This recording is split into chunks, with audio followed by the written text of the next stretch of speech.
Aussitôt dit, aussitôt fait. Il est vrai qu'il y a de cela maintenant quelques jours, je vous avais fait une vidéo sur les top 10 des plus gros films Marvel en termes de box-office. Là, on va faire l'inverse. On va faire les plus petits films en termes de box-office, ce qui n'enlève rien à la qualité du film ou quoi que ce soit. Ce sont des chiffres, donc c'est factuel. C'est que ce sont les films qui ont été le moins vus au cinéma et qui ont rapporté le moins d'argent.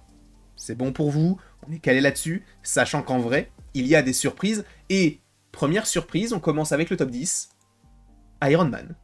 C'est vrai que ça peut paraître assez étrange, mais Iron Man est, ou en tout cas fait partie, de ce classement des films ayant rapporté le moins d'argent à Marvel Studios. Ce qui n'empêche pas d'être rentable, il faut le préciser quand même, et ce qui ne l'empêche pas d'être un carton par rapport à son époque. Je vous rappelle qu'Iron Man, à l'époque, ce n'est pas un personnage extrêmement connu, en tout cas du grand public, et en plus de ça, on débute un nouvel univers avec un acteur qui, bon, défraie un peu la chronique. Sachez que ce film, malgré tout cela, a quand même rapporté 585 millions de dollars. Ok, on est bien loin du milliard, mais c'est le début de cet univers-là, avec, comme je vous l'ai dit, un acteur un peu controversé à l'époque, avec un personnage qui n'est pas forcément extrêmement connu, un bon casting, il est vrai, mais on est sur 585 millions de dollars. En vrai, c'est pas mauvais du tout. On ne va pas se mentir. Vous allez voir que la plupart, quand on compare avec le prix que ça a coûté, pas pour tous, hein, mais c'est vraiment plutôt bien, parce qu'on va directement aller après, bon, avec un film que je n'aime pas forcément, mais c'est Ant-Man. Et Ant-Man, je crois que c'est le personnage qui est le plus représenté dans ce classement, en fait, dans le classement des films qui ont le moins bien marché, parce qu'Ant-Man a rapporté, si je ne dis pas de bêtises, 519 millions. Ah oui, pour ceux qui ne le sauraient pas, je pars du plus gros au plus petit, bien évidemment, pour avoir un petit peu de suspense. Top 9, Ant-Man, film sorti en 2015. En vrai, je vais pas vous mentir, c'est un peu la même chose qu'Iron Man, mais en même temps, il fait vraiment pas beaucoup d'entrées. Enfin, par rapport à l'époque, je vous rappelle qu'on est entre Civil War et Captain America... et Avengers l'ère d'Ultron, donc on est quand même sur un personnage qui est censé peut-être être l'avenir du MCU, mais tout en étant connecté avec ce qu'on a eu précédemment. Donc, en vrai, moi je trouve que c'est pas beaucoup par rapport à ce qu'on pouvait en attendre, même si, en vrai, par rapport à ce qu'on a aujourd'hui, c'est pas non plus dégueu, parce que on a des films plus récents qui ont fait moins que celui-ci, et qui auraient dû faire au moins, allez, 800 maximum, on va dire, parce qu'on est gentil, 800 millions de dollars, mais on en est bien loin, puisqu'on a Quantum Mania qui est top 8. Vous vous rendez compte quand même que le premier film dans lequel on voit le grand méchant de la phase, c'est un film qui fait partie du top 8, pour le coup, des films ayant le plus petit box-office. Sur 30 à 40 films. C'est honteux. En vrai, c'est honteux, sachant qu'il a quand même, il est rentable, hein, mais il a rapporté 476 millions de dollars, là où encore une fois, on aurait pu, si on était vraiment, vraiment très positif, imaginer peut-être le double, peut-être titiller le milliard. Là, c'est vraiment pas le cas, et en vrai, je suis même étonné qu'il ait fait autant, parce que sincèrement, ce film-là, ah, il est vraiment pas ouf, on va pas se mentir, il est même médiocre, hein. Je retenais mes coups, mais à un moment donné, bon, il faut le dire, il est vraiment mauvais, ce film-là. Encore une fois, cela n'engage que moi, et sachez que je ne fais que vous parler du chiffre, en tout cas des chiffres, des nombres du box-office, donc en top 8, pardon, en termes financiers, on est vraiment loin de ce qu'on aurait pu imaginer. Maintenant, on retourne, par rapport à la sortie du film, 12 ans en arrière avec Thor. Je vous l'ai dit, il y a quand même des films qui sont bons, mais qui n'ont pas rapporté énormément d'argent. Encore une fois, ce n'est pas pour défendre le film que j'ai bien aimé ou tirer sur le film que je n'ai pas aimé, mais il faut quand même revenir sur le contexte. On est sur un personnage qui, encore une fois, est connu de la mythologie, mais pas forcément extrêmement connu du grand public par rapport au Marvel, avec un acteur qui n'a pas forcément une grande popularité. Ça, c'est un peu particulier, d'accord ? Mais le film a tout de même rapporté 449 millions. Alors, il est quand même rentable, bien sûr, mais encore une fois, on est dans une politique, on est dans on va dire un écosystème très particulier, parce que ce film-là, on va dire qu'il était dans les débuts du MCU. Là où, 10 ans plus tard, on a ce film-là qui aussi, même si je l'aime bien, a des circonstances, entre guillemets, atténuantes, enfin qui s'atténuent. Pourquoi ? Parce que ce film-là est sorti juste après le post-Covid.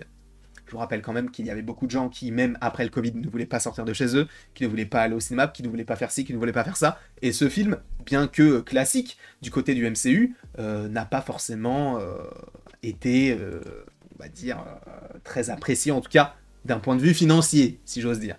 Sachant que tu sors ce film-là pour la phase 3, il fait plus que Ant-Man, hein, et de très loin. Je pense qu'il fait au moins 6 ou 700 millions.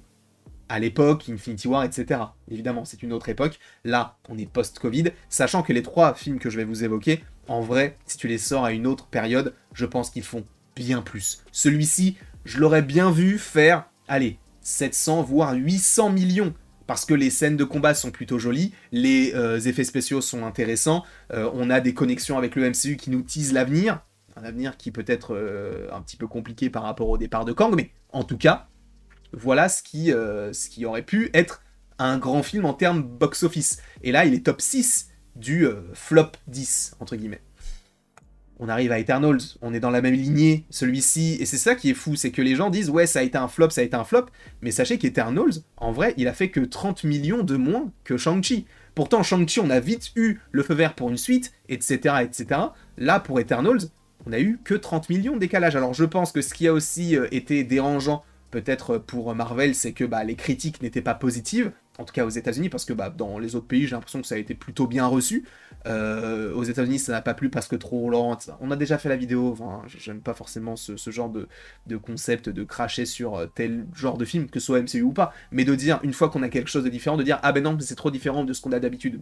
Bon, bref, on a déjà fait la vidéo, mais en tout cas, il a fait quand même 400 millions.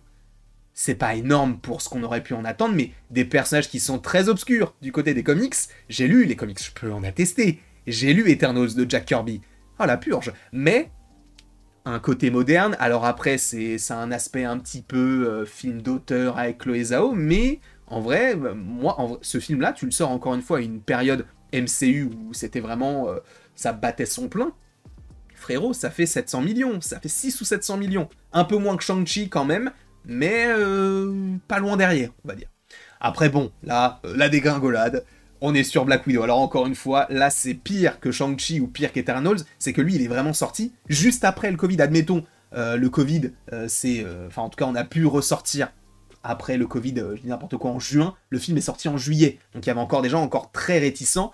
En plus de ça, on est sur un film qui, à mon sens, est sorti au mauvais moment. On aurait dû le sortir bien avant. Je pense qu'ils auraient dû le sortir en fait à la suite des Civil War. Parce que tu nous fais un Civil War, après tu nous fais un Black Panther comme ils nous l'ont fait, avec la suite de Black Panther par rapport à Civil War. Ils ont fait Spider-Man par rapport à la suite de Spider-Man dans Civil War. Ils auraient dû sortir Black Widow en 2017 ou en 2018. Ils ne l'ont pas fait, ils ont attendu bien longtemps. Après, il faut revenir sur le Covid, sachant que ce film n'aurait pas dû sortir en 2021, mais bel et bien en 2020. Je crois que c'était même le premier film de la phase 4 qui devait sortir. Finalement, ça n'a pas été le cas et il a fait que, entre guillemets, 379 millions de dollars, ce qui, encore une fois, n'est vraiment pas beaucoup. Hein. On a beau défendre ce film sur sa complexité, s'il y en a une, ou sur quoi que ce soit, le film n'a pas marché. En revanche, le casting est plutôt bon. Rachel Weisz, Scarlett Johansson, on a aussi, si je ne dis pas de bêtises, David Harbour et évidemment Florence Pugh. Un casting génial, mais qui n'a fait que 379 millions de dollars. Mais là, vous le voyez, on est qu'au top 4. Ça veut dire qu'il y a 3 films encore qui ont fait moins que Black Widow. Et le premier, qu'on pourrait évoquer, c'est Captain America, The First Avenger. Encore une fois, on est sur un film très particulier, Seconde Guerre mondiale. En plus de ça, on est sur les débuts du MCU. Il n'y avait pas forcément un énorme engouement autour, et le film n'a fait que 370 millions de dollars. Donc dites-vous bien que Black Widow a fait que 9 millions de plus que Captain America First Avenger. Ça vous dit quand même, ça vous montre en fait le fossé qu'il y a aussi entre 2011 et 2021, puisqu'il y a 10 ans de décalage, mais pour autant pas un grand gap en termes financiers, donc ça montre bien que soit on a stagné, soit on a légèrement régressé par rapport à nos attentes, entre guillemets. Je parle comme si je faisais partie du studio, évidemment, dans ce sens-là. En tout cas, il a rapporté 370 millions de dollars, mais là on arrive sur celui qui a été pendant... Du coup, alors attendez, je réfléchis. 13 ans, non plus que ça, de 2008 à 2023, donc ça fait 15 ans. Pendant 15 ans, le film a été le moins rentable du MCU. L'incroyable Hulk. Alors c'est particulier parce qu'on est sur une version qui peut être n'est pas forcément ce que les gens attendaient. C'est vrai qu'on sortait d'un Hulk en 2003 avec une idée, voilà. Ce film ne faisait au début pas forcément totalement partie du MCU. Finalement, si, ils ont changé des choses. Donc, c'était assez compliqué. Ils ont essayé d'en faire quelque chose, des choses qui vont revenir au fur et à mesure, hein, sachant que ce film a fait au box-office 264 millions de dollars. C'est vraiment pas beaucoup. C'est même ridicule par rapport à certains autres films. Dites-vous bien, alors, Le Chapeauté est incroyable, hein, mais Le Chapeauté 2, ok? Le Chapeauté 2, film ô combien génial. Il a rapporté 2 fois plus que l'incroyable Hulk. En box-office. Je ne parle pas de ce que ça a coûté en termes de promotion, en termes de production, en termes de tournage. Je ne parle que du box-office. Il a rapporté moins en termes de box-office, 2 fois moins que Le Chapeauté. C'est une folie. Bref, le top 1. Et là, c'est encore plus une folie. C'est The Marvels. The Marvels, je persiste et je signe. Là où j'aurais dit Shang-Chi, tu me le sors à la période Infinity War, ça fait 800 millions. Tu me sors ce film-là à la période Infinity War, ça fait le milliard. Je te promets que ce film-là, si tu le sors à la période Infinity War, il fait le milliard de dollars. Et rien que pour la scène post-générique. Rien que pour ça. Aujourd'hui, tout le monde a oublié ça. Parce que tout le monde parle de Deadpool et Wolverine, tout le monde parle de No Way Home, mais personne ne parle de la scène post-générique de The Marvels. Et pour tout vous dire, le film a coûté extrêmement cher, il n'est pas rentable du tout, et il a rapporté 206 millions de dollars. C'est le flop 1 du MCU. Alors, il y a plusieurs facteurs, et il faut aussi en parler, c'est-à-dire qu'il y a plein de gens qui n'ont pas voulu aller voir le film, parce que, il faut aussi rappeler que Monica Rambeau, on l'a vraiment découverte, alors dans Captain Marvel, mais elle était jeune, donc l'actrice, on l'a vraiment découverte dans WandaVision, donc pour vraiment bien comprendre son histoire, il faut avoir Disney+. Miss Marvel, on l'a vraiment découverte dans Miss Marvel, donc il faut avoir Disney+, et Captain Marvel n'a pas forcément une énorme implication du côté du MCU, parce que Endgame l'a un petit peu cramé, on va dire. Donc déjà par rapport à ça, ça ne donnait pas forcément envie parce que beaucoup de gens n'ont pas Disney+, et ne connaissent ni Miss Marvel, ni Photon. Donc c'est compliqué pour eux. Après, vous pouvez me dire non, ça n'enlève rien au fait que ça existe vraiment. Le film a eu d'énormes critiques négatives parce que ce sont des femmes. Il y a eu des lobbies. Ne me dites, ça sert à rien de dire non, c'est pas... ça a été prouvé. Il y a eu des lobbies qui ont été créés pour discréditer Brie Larson. Il y a des gens qui harcèle Brie Larson parce qu'il la trouve trop grosse. Et même si c'était le cas, frérot, quel problème il y a à ça? C'est une folie. On est bien d'accord. On est bien d'accord. Donc, oui, 206 millions, c'est vraiment peu. Ça peut aussi juger sur la qualité du film, qui n'est pas forcément incroyable, mais encore une fois, il n'est pas pire qu'un Iron Man 3 ou qu'un d'autres films qui ont fait bien plus. Je pense que ce qui est aussi à gêner, c'est qu'on a 3 femmes, une blanche, une noire et une femme musulmane. Ça joue aussi. Il y a des gens qui ne vont pas aller voir tel film parce que c'est trop woke ou ci ou ça. Ça joue aussi. Il y a des gens qui ont critiqué le film sans aller voir le film en créant ces lobbies-là. Bref, on ne va pas retourner là-dedans. Je ne dis pas qu'il mérite plus, ou pour moi il mérite bien plus que 206 millions vu la qualité du film. Encore une fois, il ne mérite pas. C'est pas un film génial, hein, clairement pas. Mais c'est pas un film médiocre, comme beaucoup de personnes vont le décrire. En tout cas, moi c'est comme ça que je le vois. Pour moi, ce film-là est loin d'être médiocre. Il aurait mérité bien plus, comme d'autres aussi, hein. Mais là, il y a aussi un contexte à avoir par rapport à ça. En tout cas, je ne sais pas ce que vous en pensez par rapport à ce classement. Encore une fois, ce film aurait très bien pu être dernier par rapport uniquement à l'histoire, qui n'est pas... Le film n'est pas fou, hein.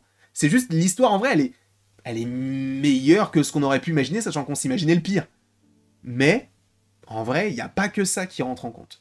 En tout cas, je vous remercie beaucoup d'avoir été présent, encore une fois, devant cette vidéo. N'hésitez pas à l'aimer, à la partager, à la commenter et à vous abonner, si ce n'est pas déjà le cas. Si vous aimez ce genre de vidéo, n'hésitez pas à me le dire dans les commentaires. En vrai, si vous aimez ce genre de vidéo, mettez dans les commentaires... James. J-A-M-E-S. Et un point, écrit en minuscule. Voilà, comme ça, au moins, je saurai qu'on pourra refaire ce genre de vidéo. En tout cas, je vous remercie encore une fois beaucoup. N'hésitez pas donc à commenter James, à aimer, à partager, à vous abonner. Bref, vous faites ce que vous voulez. Et après tout ceci, il ne me reste donc plus qu'à vous dire à la prochaine pour la prochaine. Et encore une fois, toujours un plaisir de pouvoir parler de Marvel avec vous, de pouvoir décortiquer même les chiffres, d'essayer d'expliquer de ci et ça. C'est vraiment une chose que j'aime beaucoup faire et je travaille dessus sur un autre truc qui pourrait peut-être vous plaire à un moment donné. Pas pour maintenant, mais pour dans quelques semaines, quelques mois. On verra ce que ça pourrait donner.